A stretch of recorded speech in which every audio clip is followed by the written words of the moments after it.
depuis Abdou Diouf en passant par Abdoulaye Wade ba Macky Sall amul pexe bu ñu ñetti présidents yi ku nekk ak sa tempérament ak sa méthode boo essayé wul pour vaincre rébellion bi soit ñoom ñëpp ku ci nekk utiliser na stratégie carotte ak bâton. Abdoulaye Wade bu ñu fàtte ne moom mettroon na sax à prix la tête de Salif Sadio daal di teg ci table bi xaalis ba pare ne émettre na mandat d'arrêt international contre Salif Sadio. Abdoulaye Wade dem na ba lëkkaloog waa Guinée Bissau benn général bu fa nekkoon te mu xam ko Babacar Tagmenawaye mu équipé ko nekkoon na ko dimbali pour ñu coincer Salif Sadio. Et foofu lañ ko délogé ci sud bi à Baraka Mandioka foofu la jógee mu daal di dem installé wu ji dans le nord Sindia. Donc amul lu président yi ñetti président yi ku nekk ci sa stratégie ak sa tempérament loo essayé wul pour réduire rébellion bi. Su guerre jotee dinañ guerre su négociation jotee dinañ négocier mais nature conflit bi moom moo doy waar li ngay wax noonu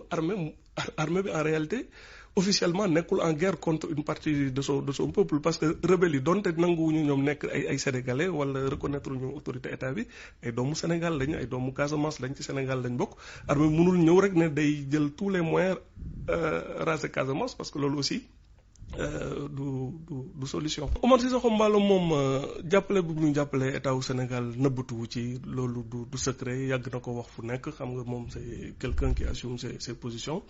et mu doon moom ak mu doon keneen à cause de ce qui s'est passé entre le Sénégal et la Guinée-Bissau ci année 98 bi depuis opération Gabou ku fa munti toog tamit même su dul Oumar Sissoko Embaló xam na ne Sénégal du nangu Guinée-Bissau nekk base arrière parce que déjà Guinée-Bissau loolu moo leen indil guerre civile. Il faut jamais oublier que le conflit sa voisin su amee conflit nga koy xeeb wala nga naan da nga ciy soxlu mun na dem ba retourner wu contre yow looloo daloon Guinée-Bissau parce que mutinerie Ansoumana Mané bi mu ngi déparé ci président Nino Vieira bu mu ko waxee ne dafay def trafic d'armes avec le MFDC foofu officiellement le conflit bi démarré mu bugg a jàppalu jugé ko Mané fippu mu nekkoon mutinerie muy màgg di màgg ba nekk guerre civile Sénégal obligé di jël ay troupes yóbbu pour jàppale Nino mais état-major bi seen beneen pexe bu ñu amoon mooy c'était une occasion aussi ñu képp waa MFDC jël leen à revers donc conflit bi presque internationalisé wu et loolu yëpp ci affaire MFDC bi la jógee mu woon la c'est un problème très très sérieux boo xam ne entre voisinage Embaló moom ñëw na mu ñuy jàppale officiellement mais faut pas faire de fixation sur lui suñu jàppalewul tamit beneen président bu fa nekk et puis ñu fa nekkoon amoon doole ñoom Tagmenawaye ñoom Antonio Ndiaye bi ñu fa nekkee avant que Embaló di ñëw au pouvoir ils étaient obligés de jouer le jeu ñoom aussi avec le Sénégal. Trafic boobu ñuy wax lu am la entre zone yu Salif Sadio contrôlé yi ak intermédiaires yu ciy dugg ay chinois ak ay hommes d'affaires Gambia et c'est un problème très sérieux que le président Barrow doit prendre très très au sérieux officiellement keroog quand l'armée a commencé di def mouvement yi vers le nord Sindian là moom nee na def na communiqué pour dire que du nangu ay soldats rebelles yi lay waxal di replier wu sur son territoire avec ay armes loolu déjà c'est un pas pour wane ne xam na menace bi fu mu jóge ci moom mais je pense que Adama Barrow dafa hérité ci situation bu xaw a délicat parce que maîtriser gul armée nu mu ko war a maîtriser c'est une armée boo xam ne Yaya Jammeh moo ko forgé woon à son image moom karangeem sax moom Adama Barrow soo xoolee ba léegi nii mu ngi ci loxo soldat wu CEDEAO yi ñu ci ëpp GIGN sénégalais ñoo yore sécurité rapproché am loolu rek élément la pour wane ne amagul tous les moyens daal di maîtriser armée am il doit faire très attention parce que armée bi am na ci ñu nga xam ne Yaya moo leen formé et am na officier yu xaw a favorable rébellion bi donc c'est une situation un peu complexe Sénégal moo war a xam nu mu koy appuyer nu muy naxanteeg moom pour dooleel ko parce que benn président buggoo ñu ne dunguru état bële nga loolu aussi c'est quelque chose qu'il faut prendre en compte c'est-à-dire que même si ay président nekkee suñu xarit ñun ci suñu comportement ci suñuy pexe waruñu wane ne on vient avec nos gros sabots avec des gens yoo xam ne ñun ñoo leen ëpp doole et que seen président yi suñuy dunguru lañ loolu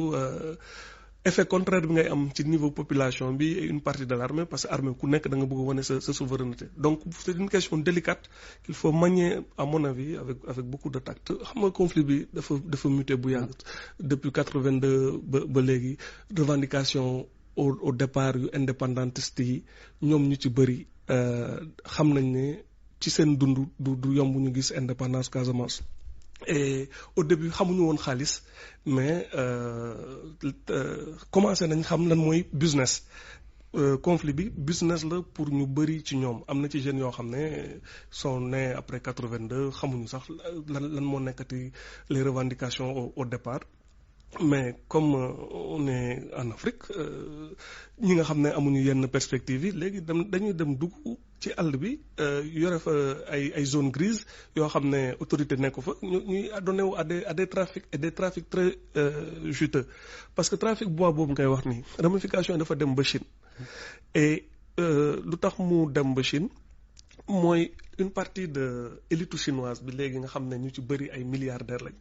ils sont férus de biens de consommation ci biens yooyu yu ñu ci gën a soxla mooy bois de veine bi ñuy wax xawma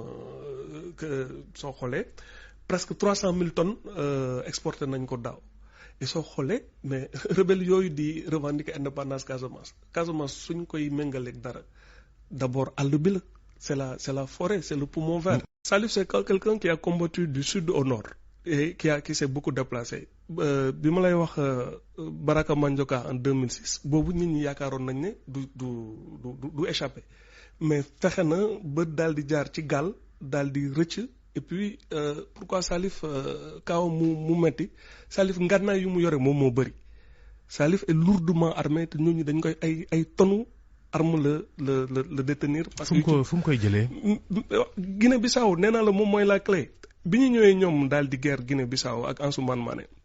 ils ont récupéré benn stock armement boo xam ne yu ci bëri Salif moo ci teg loxo et Ansoumana Mané sax balaa muy dem état-major du Sénégal ak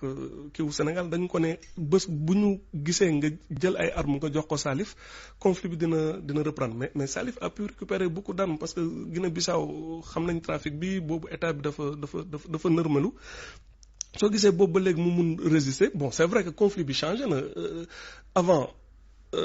da ngay tax biir Ziguinchor ngay dégg ay sox attaques yu gën a bëri ci périphérie Ziguinchor la doon am mais loolu armée bi repoussé na ko bu yàgg gëj na am ay attaques côté Ziguinchor soo xoolee muy faction César bi ils sont presque tous maintenant à la frontière gëj nañ mën dugg côté Ziguinchor wala jege Ziguinchor muy wane ne quand même armée bi am na taxawaay bu dëgër am na zone yu bëri ci biir Oussouye amatul doo fa déggati coup de feu c'est assez sécurisé mais nit ñi waruñu am utopie xalaat ne armée bi mun na yeewu d'un seul coup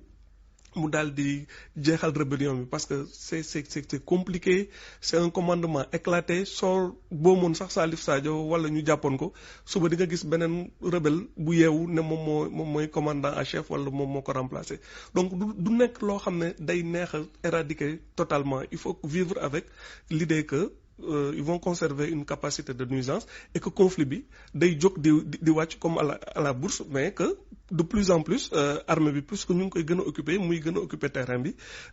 dina dem su ko éradiquer wul tamit dina ko réduire à une portion congrue.